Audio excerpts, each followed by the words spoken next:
Hello and welcome to Wellness Studio One. I'm Christian Fisher, stress relief writer, and this is Dr. Daniel Woods, chiropractor and nutrition expert. And we're talking to you from Western New York. Welcome and thank you for joining us. How's it going, Dan? It's going well, Chris. We're having a good time today talking about purification, reasons why you might want to do that. Where does a person start, Dan, when it comes to this? I mean, if you don't have a symptom, if you're feeling okay, you're just going through your day, I'm eating what I'm eating, I'm drinking what I'm drinking, I'm having a good time doing what I'm doing. I don't really have any ailments, my life is going smooth, seemingly. What makes you want to get up then and say, all right, I'm just going to improve my body. Now I'm going to detox my system, even though there's no pressing ailment upon me right now. First, I'm going to address, your example. You're moving along, things are going smooth, everything's Bill Cosby, it's all good, right? That doesn't usually exist. That doesn't exist at all, actually, because we said earlier in episode 3, the only example of a symptom-free body is a dead one, right? Okay, so, all right, that makes sense. That makes sense. So you could feel okay, though. You could feel like things are okay. Yes, however... Not that you don't have any symptoms going on. I've met a lot of heroin addicts that also tell me things are okay as well. They walk down the street, everything's fine, everything's good, just as long as they have that little fix, okay? I'm saying the same thing. Good point. Let's change the thing to fast food. Everything's good. I'm loving it, right? I'm loving it. It feels good. I feel all right until your body starts going into a natural detox. See, every day, Christian, it's important to understand that the body naturally fights for you every day. It goes into cleansing processes on its own. It detoxes. It wants to get rid of the junk all the time to keep you alive. And that's the part of the process of an addict. When they put a poison into their body that they keep going back to just feel okay. If they deprive themselves of the poison for a certain amount of time, their body starts going into a withdrawal, a detox rather. The liver starts functioning better.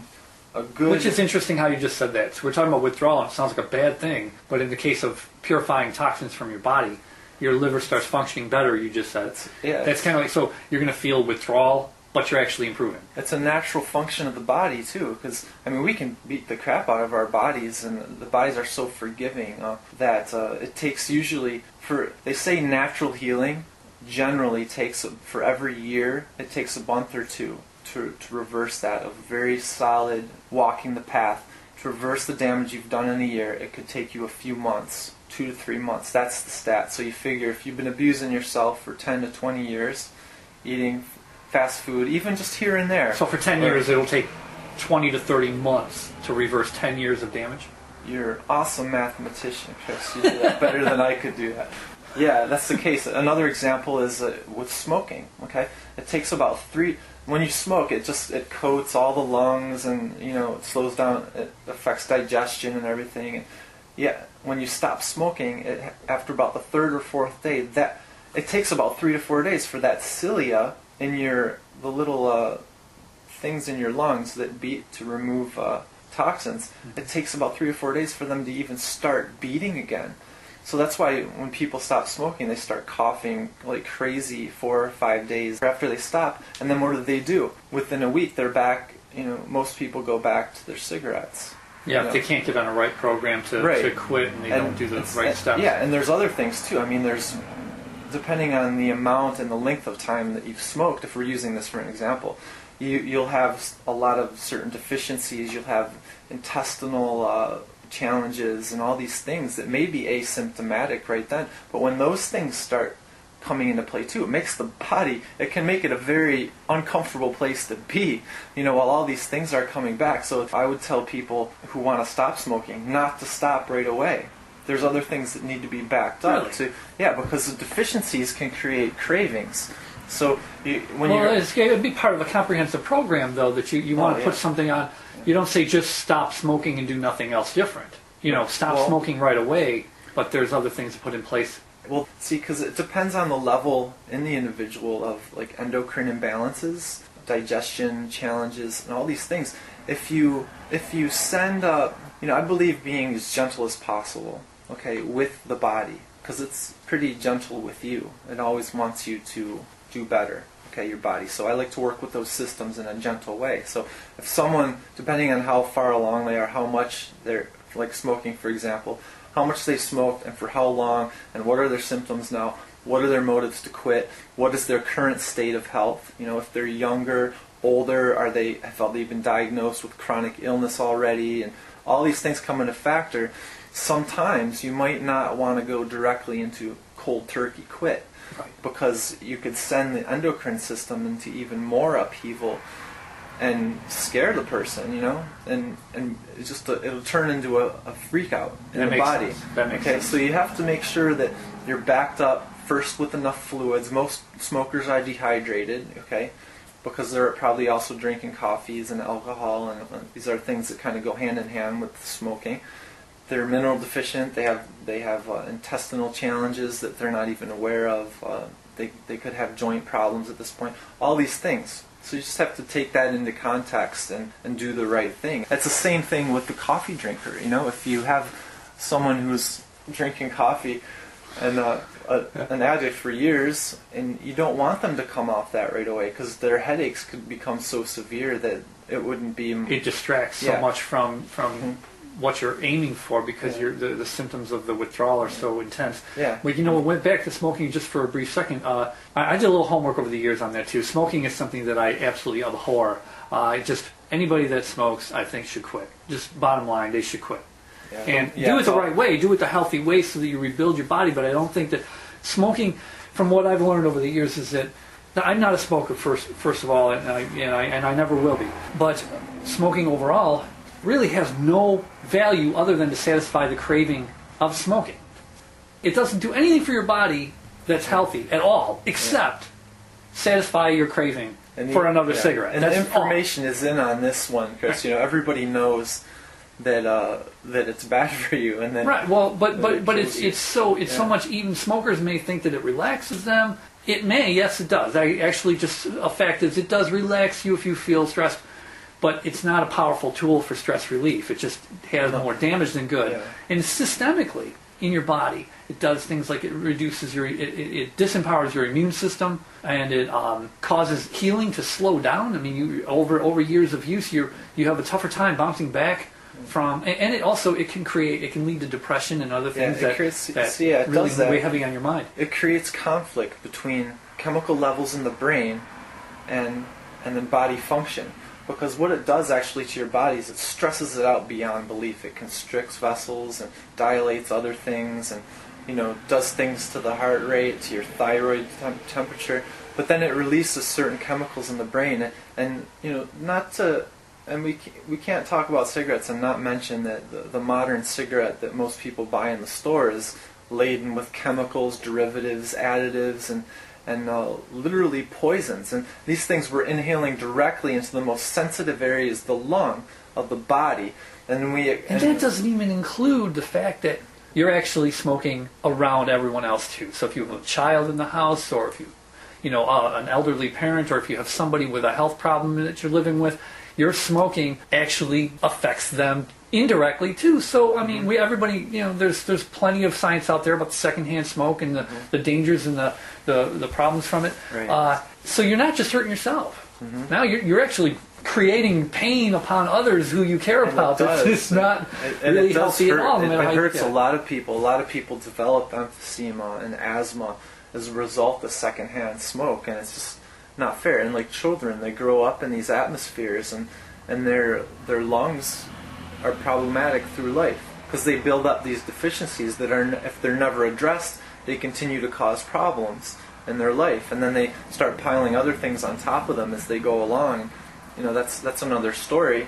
If we're talking about purification, as a smoker, a person who's a smoker, their first step in purification, I would think, would be to quit smoking, as well as getting on a comprehensive nutrition program that actually rebuilds their body.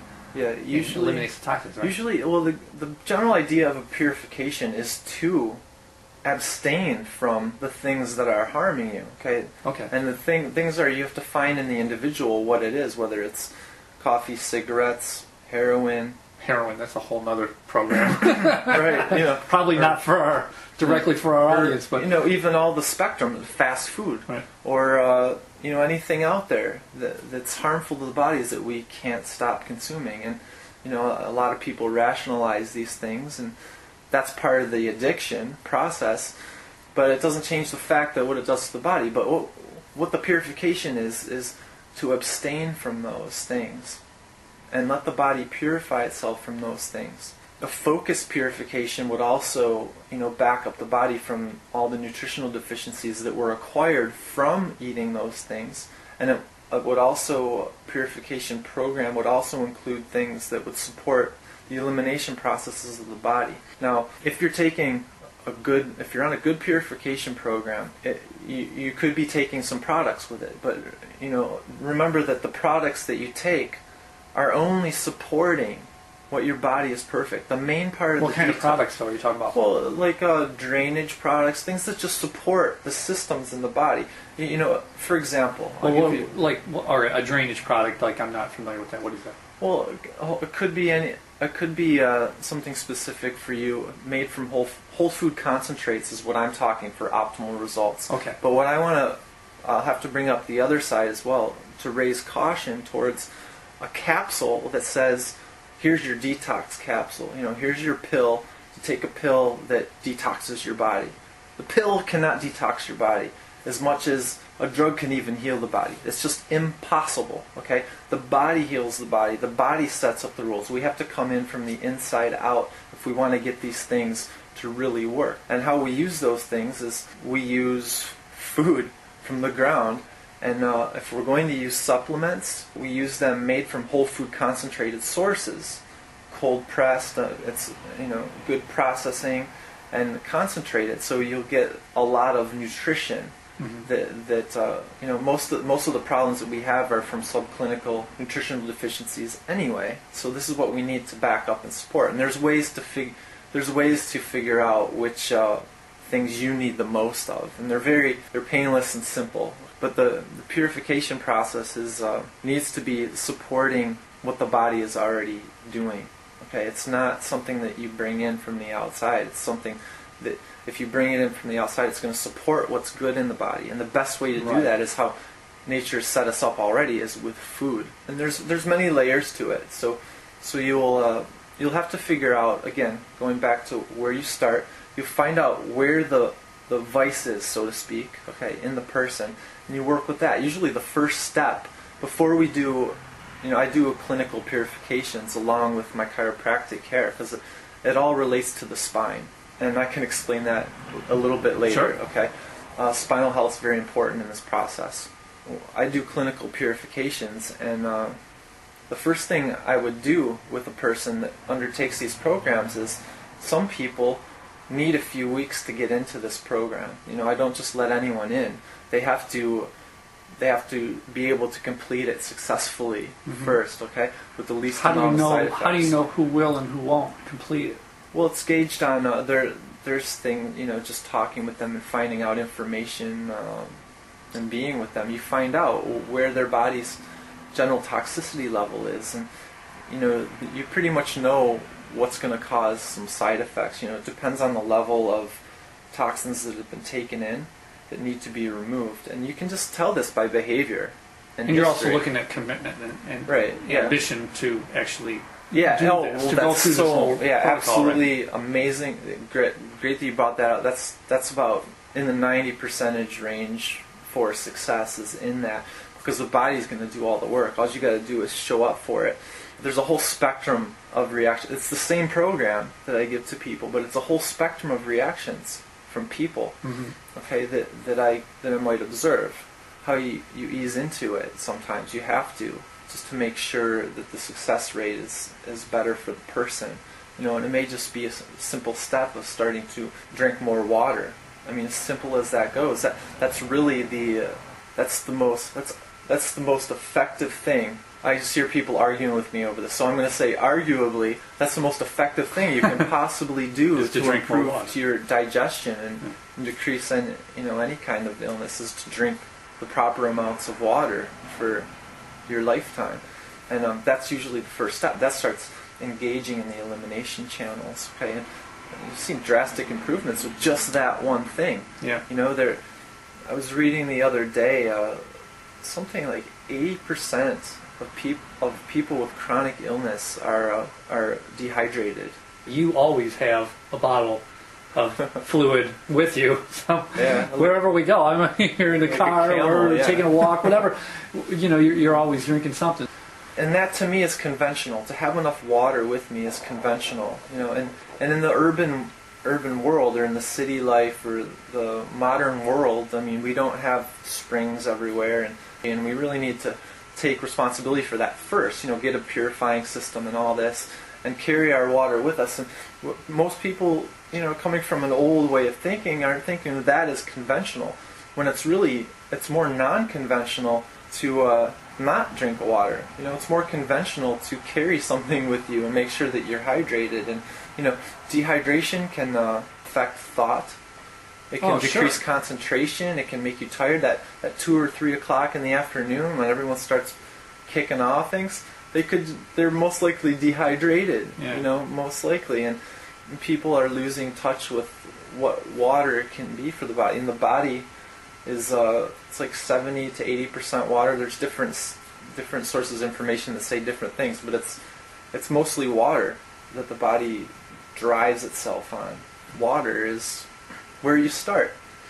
I'm seeing 3 steps here all of a sudden. One is for things like smoking and excessive drinking, excessive addictive behaviors that basically are building up toxins in your body overall. Diminish those, eliminate those until the point where you no longer crave them, you no longer need them. At the same time, you're drinking a lot more water. You're improving your body's hydration, right? And then on top of that, whole food diet, supplements from whole food concentrate, to improve and support the systems that already are there to support your overall optimal health. Yeah, and like I said earlier, it's got to be the primacy from the power that we want to engage. The true empowerment, I should say, is always brought in from the inside out. That is, and how I said earlier also about the supplements or something coming as a secondary to your body function. That's important to understand. Without the core whole food diet, someone can easily trump the nutrition plan that I would give them if you go out and eat a pile of garbage or sugar or junk food, because the sugar can actually act as a neurotoxin. It can suppress brain function, just like dehydration. And it can, and it does, for a pretty good amount of time. About 6 hours for, I think, about 3 grams of sugar. Okay, can suppress the brain function for 6 hours. So your brain's not optimal. If that's the case, Mike, I'm curious about something. How is it that people look for a sugar fix to boost the brain in a way? I mean, if you're feeling kind of blah, whatever, you take that sugar is supposed to give you a rush. Is that just kind of a placebo? That's not a placebo. That's just not sustainable. It's because it's a quick rush. That's addiction. That's what it is. It's a quick rush. You'll never sustain yourself on a big pile of sugar. You just won't. You might get high for a while. You might think you're productive for the rest of the day, but you're only going to crash again. And you're probably not going to sleep very well, and you won't be thinking optimally. You may get your job done. You may feel vibrant, but you're not going to be optimal. You're going to feel sugar vibrant, really. You're not going to feel health vibrant. Right, and there is a difference. There is a big difference. And the best way, if you want to enhance that, if you want to get that feeling all the time, the best thing for your concentration is to eat oxygen-rich foods, because you get your oxygen through your breath, and adjustments help with that, and with your food as well. When you eat oxygen-rich foods, which are whole foods from the earth, you increase your oxygen uptake as well. You're getting oxygen through your food too, and people don't realize that. You get oxygen through your skin. Your skin's working; it's not clogging up. That's also important to purify. That's a detox, very important detox organ. But oxygen-rich foods are going to get what everyone's trying to get out there is going to be more facilitated through another way. It's just the fact is walking over that desert of purification. It needs to be done, and it's really the best chance anyone's got at really abating any kind of chronic illness in the future or reversal of any disease currently. It's the best chance you got. There's no other thing out there that offers someone this level of relief and improvement of life quality. If anyone knows something, please contact me and let me know. I'd love to know about it, but I have not found anything more effective than a purification. At least an annual focused purification for our bodies, absolutely necessary. Fantastic. You guys got to do this. Look into purification and contact Dr. Woods about more information on this. Doc, how can they reach you? Well, you can get me. You can shoot me an email at docempower@gmail.com, or give me a buzz at 352-6269. Area code 716, yes, Western New York. And check code. us out on Facebook too, Wellness Studio 1. I'm Christian Fisher. Thanks for joining us. Have a good night. Thank you.